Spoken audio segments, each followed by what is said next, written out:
네, 수십 년간 재산권을 제한해왔던 강릉 경포와 양양 낙산 도립공원 지정 해제는 영동 지역 주민들의 수건입니다.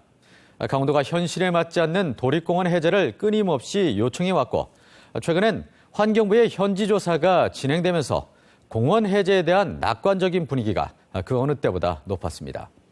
하지만 도민들의 기대와는 달리 국립공원위원회는 도립공원 해제를 보류한다는 결정을 내렸습니다. 환경부는 지난 19일 국립공원위원회를 개최하고 강원도가 신청한 경포와 낙산 도립공원 지정 해제 안건을 심의했지만 해제 여부 결정은 보류됐습니다. 다음 회의 때 다시 논의하겠다는 겁니다. 위원회는 결정을 왜 미루는지도 알려주지 않고 있습니다. 당초 해제를 낙관했던 강원도는 당황스러워하는 분위기입니다.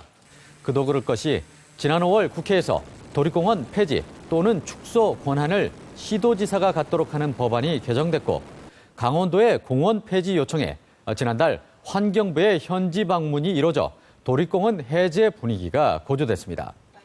하지만 정작 회의에서는 위원들 간 격론이 오갔고 결국 공원 해제는 다시 안개 속으로 빠졌습니다.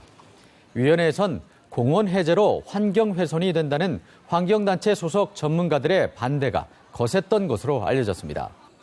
국내 최초의 도립공원 해제라는 것에 대한 정부의 부담이 작용했다는 분석도 나오고 있습니다. 이런 반대 기류에 강원도가 안일하게 대응한 것은 아니었는지 다시 한번 돌아봐야 합니다. 기대감에만 부풀어 적어도 부분 해제 결정이라도 나올 것이다라는 낙관을 했던 것도 화를 부른 것 아니냐는 지적이 나오고 있습니다. 이제라도 치밀하게 대응해 나가야 합니다. 환경 훼손에 대한 보전 방안을 더욱 구체적으로 제시해야 합니다.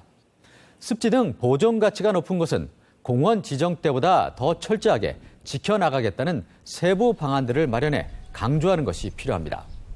개별 위원들의 성향을 파악하고 설득할 수 있는 논리를 만들어 놓아야 합니다. 사실 과거 도립공원이 지정된 배경에는 지역 경기 활성화라는 이유도 있었습니다. 공원이 되면 낙후된 지역이 개발되고 관광객이 몰려 지역 상권 등에 큰 도움이 될 것이라는 것 때문이었습니다. 그러나 지난 수십 년간 각종 규제로 오히려 지역 발전을 가로막는 족쇄가 되어왔다는 사실은 부인할 수 없습니다. 정부는 이제라도 현실과 맞지 않는 규제는 과감히 풀어야 합니다. 지원 논평이었습니다.